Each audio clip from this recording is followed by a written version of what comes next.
I'm gonna want to discuss those two Z06s we got sitting out there. Oh, those Z06s.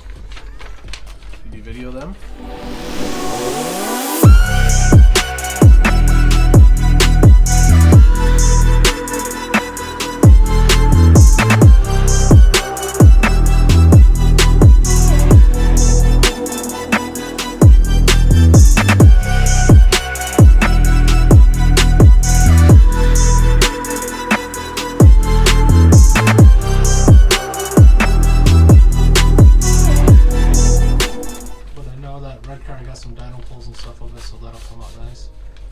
You like our Corvette's really the coolest car ever? I think so, yes.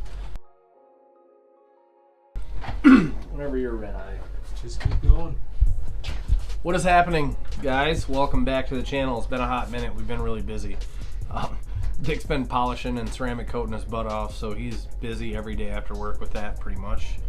And we're just completely slammed. Like, I tuned 4 vehicles today already, and it's only a quarter after 6. There's a calendar. And it's been pretty rowdy this year.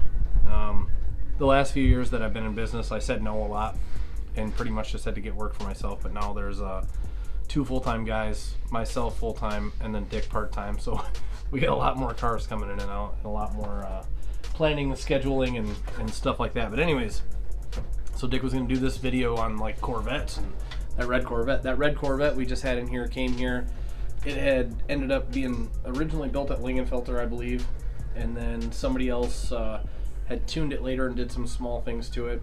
And the car was just a mess, actually. So, had terrible drivability, terrible driving characteristics, and horrible power band, actually. Like, it felt good when it was up in the RPMs and wide open, but like in the mid-range, it just felt really doggy. And the reason being was they had the thing tuned for like 8.9 to 9.2 air-fuel ratio on E85, and I don't know if you guys know what that should be. It should be probably closer to 1190 on a 12 pound of boost supercharged combo. So we left it at a super hot, safe 1150 AFR, and it picked up like 70 rear wheel horsepower over our base pull. But everywhere, linear power everywhere. The people were very happy with it. Took it for a ride. That car scooted. My favorite part of that car, and those cars specifically because they're fairly light, they have a 6-speed, they have an awesome drivetrain. Obviously Corvettes and Z06s are even better. Corvettes are awesome. The cars are so well balanced. And that car made 670 to the tire, and you might be like, ooh, whoopie-doo, 670 in this day and age because the internet hypes everything up and says it should be 1,000. That car flat out hauled ass. That car was fast from 40 to 140, from 80 to 150. That car was fast, like really quick. And the reason being is the linear torque curve of the blower and the cam and head combo as well. I mean, that was just a little LS1, and that car flat out hauled ass. That was awesome. But anyways, they're a super cool car. Oh, my phone's ringing. Imagine that. And they're a very fast car. They're a very agile car. They're very fun to drive. That car just so happened to be like extremely clean, and it was red, and red's the best, so it was really sweet. But that car was pretty immaculate. They take very good care of that car, and they've done a nice job with it. But it runs and drives awesome now. They were super happy with it. They ended up having me order a twin disc, and they're bringing the car back up here from like 4 hours away on the 11th of this month, so here next week, to schedule that clutch in. And super nice fella, father and son combo, just out having fun, both Corvette guys. Super neat.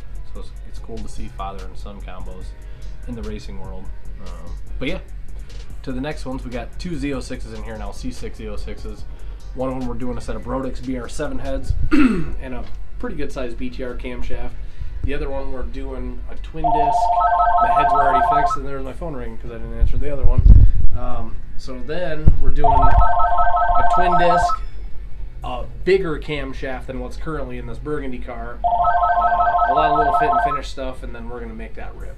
And an MSD Thanks for Atomic calling Air Northern Force. Performance Cars. We'll let this Located play. in down. Oh, cool, they hung up. Did you get that? I got the cool, they hung out. Oh, cool, they hung up. They just called and didn't leave a message. So, surefire way to get a hold of me, call and leave a voicemail. If you call and don't leave a voicemail, probably going to block your number. Because that's what I do. When someone calls 3-4 times and don't leave a voicemail, I'll just block the number. There's nothing more frustrating when you're right in the middle of stuff. Or when, like today, random Tuesday, probably had 40 customers in and out of here. It's extremely difficult to get anything done when people are just calling the phone and calling. Like, come on, man, be courteous, leave a voicemail, call like one time.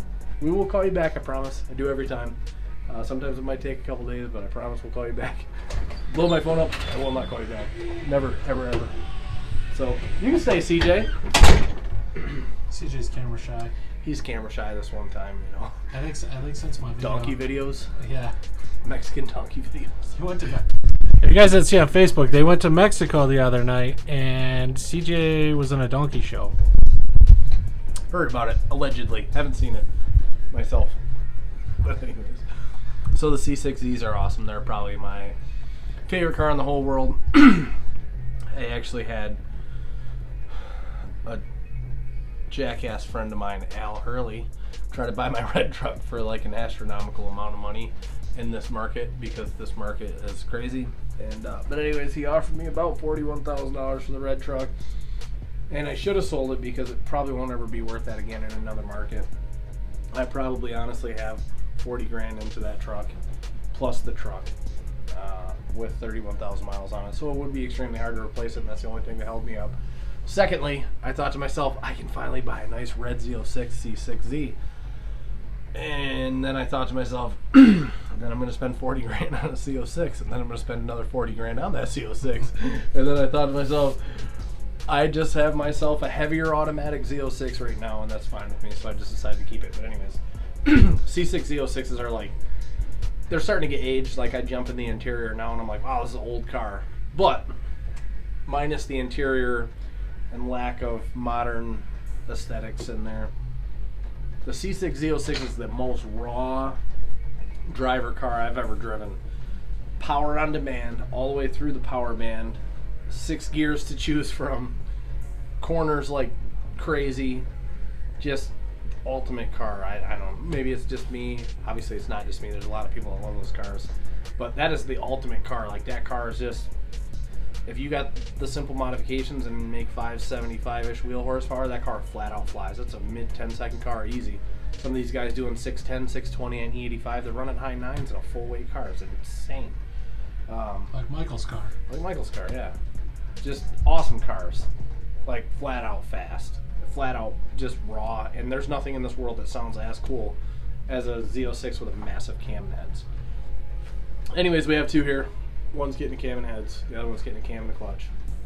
And the common, intake and long tubes and all the good stuff to support it. And I'm actually excited just to get them on the dyno and tune them, because they're a blast to me. I love driving them, and I love sitting in them. And I love hearing the noises they make and the grunt behind them. So, yeah.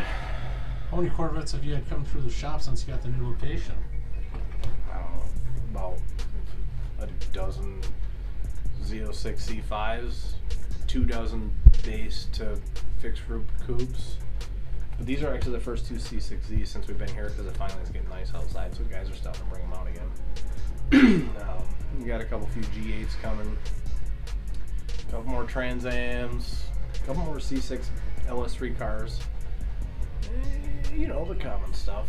It's actually kind of nice seeing this, because at your old location, I thought you were going to have to change the name to Northern Performance Trucks, because you had mostly DOD deletes and truck cams like for a couple of years.